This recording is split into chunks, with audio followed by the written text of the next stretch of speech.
Greetings in Jesus' wonderful name and welcome to Riverside Chats. I began a series on Rachel and I want to continue with that series today. We looked at some positive characteristics in Rachel. Today we're going to center around the negative. We have positive and negative in us all. If you have children and if you have a spouse, there are some positives and there's some negatives about your spouse and your children. What I hope for you to do is for you to emulate the good and throw out the bad. It is said in other ways, in other circumstances, you chew the meat and spit out the bones. As a matter of fact, I made some wings just now. It's amazing how the wings are one of the most important or the most expensive part of the chicken here in the United States. The breast and the wings are expensive. The drumstick and the thighs are quite cheap. It doesn't make sense, but it seems like the wings are very, very expensive. Now, I make some in the air fryer.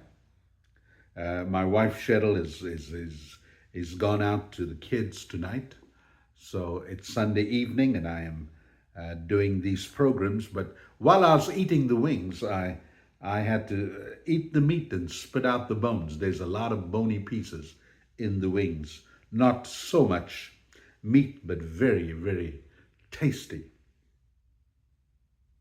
Yeah, I am talking about food, and if you've not eaten, you must be hungry. So we need to emulate what is good and throw out what is bad.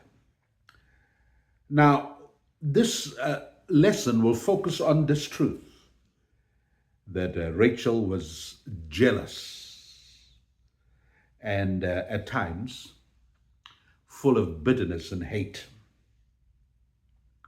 Now, life is not all one bed of roses. I've told you in the past, if life gives you lemons, make lemonade and put lots of sugar in it. Sometimes we buy a watermelon and have not picked wisely, and it's not as sweet and ready. And so if it's a little tart, a little sour, I sprinkle a little sugar on it and I enjoy the watermelon. I know they stay away from sugars and all of that, but it's not a lot I put on, but just a little. And I think while we need to watch what we eat, we need to eat in moderation. But you can't deprive yourself of some of the good things in life. God has given us things for our enjoyment. Some circumstances in life brings out the worst in us. Always act as Jesus would act. The Bible says, and the fruit of the Spirit is love, joy, peace, long suffering, goodness, gentleness, self control. That is a photograph of Jesus. Jesus said, by your fruit you shall be known. Here was Rachel. She looked at her sister having child after child. Her sister was like a baby making machine. And oh, that envy. They call it the green-eyed monster that rose up inside her. Are you jealous of what other people have? Jealousy is a terrible thing. Moses said if you take a dagger and if you stab someone in the heart, that's murder. But Jesus said if you're envious of your brother, that's murder. Cain and Abel, you remember? The seed for that murder was envy. She was envious of her sister, envious of the fact that her sister was having baby after baby and she was barren. Some things are beyond our control. Sometimes a young man and a young woman may be involved in illicit, promiscuous sexual dealings, and the woman falls pregnant, and we think, wow, pregnancy is one of the easiest things to happen. And we call sometimes a child we've not planned for an accident. I want you to know that no child is an accident. Every birth is foreordained by God. The male sperm contains millions of little sperm. And when fertilization takes place, it takes one sperm cell to fertilize one egg, a female egg, and then the pregnancy takes place. Now, some people believe that the baby is not a human being until the baby is born. To the contrary, the baby is a human being from the time of conception. Actually, Jeremiah put it even better. He said, "Before I was a fetus in my mother's womb, you knew me." I was born in 1959. Many of my classmates who were in school with me turned 65. We had one of our classmates turned 65 today. His name was Tom Naidu. I'm not yet 65. I will be 65. And here in the United States, when you're 65, you're going to get all your Medicare care stuff already. It is compulsory to be on Medicare. And if you don't, you get penalized.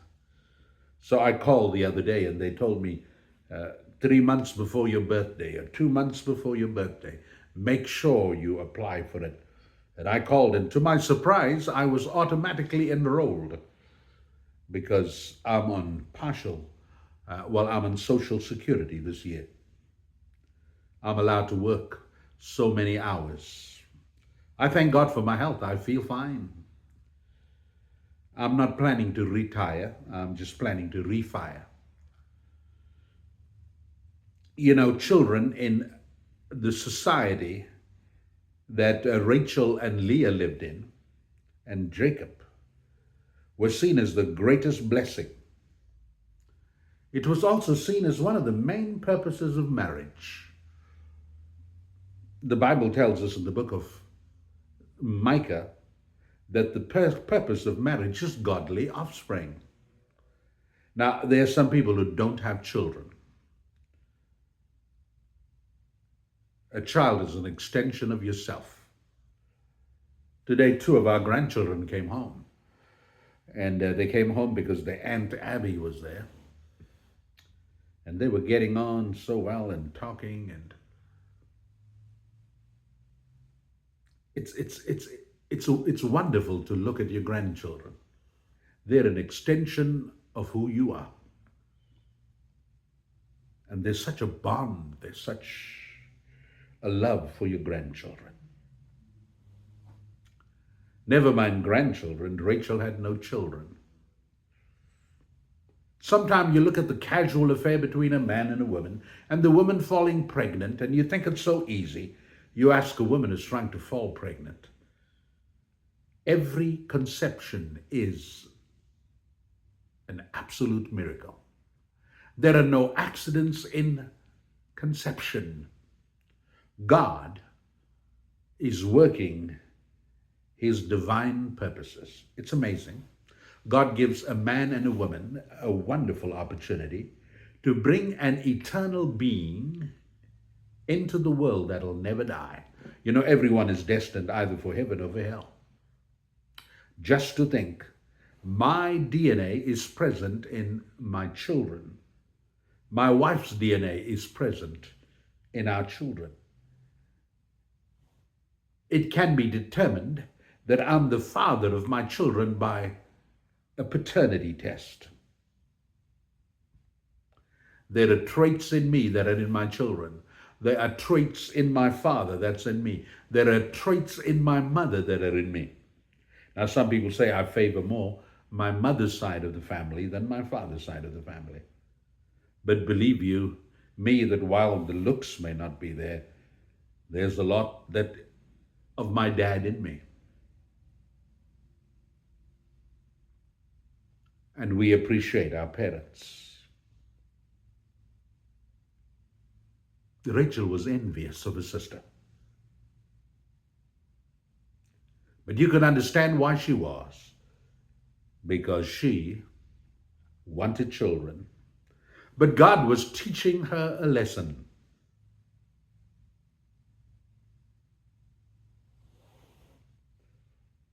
She could not do the only thing that was expected of her, to produce a child. Sometimes it was the man's fault, and often a woman is blamed for that. But these days, expensive fertility procedures are followed to have a baby. And sometimes a couple cannot have a baby. And all of a sudden they have twins or triplets.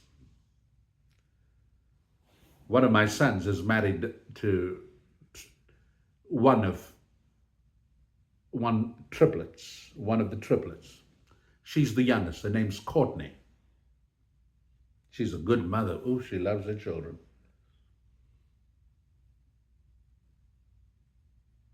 We thank God for our family.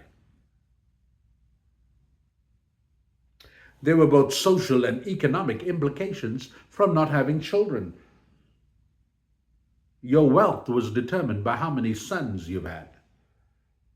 Because for most times they worked on the farms and they helped with the livestock. Daughters were shepherdesses, like Rachel and Leah was. Rachel was a desert queen, a desert princess. You see, having children guaranteed a workforce for the family to generate and sustain wealth, as someone said. You know, sometimes there's a stigmatism and there's stigmata. When someone does not have a baby, people look down on them. They treat them as pariah. They look at them with disdain. In Genesis 30:1, when Rachel saw that she was not bearing Jacob any children, she became jealous of her sister.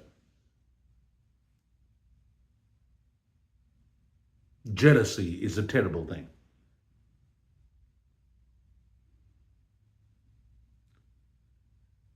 Rachel could just not stand to see her sister enjoy and so naturally conceive.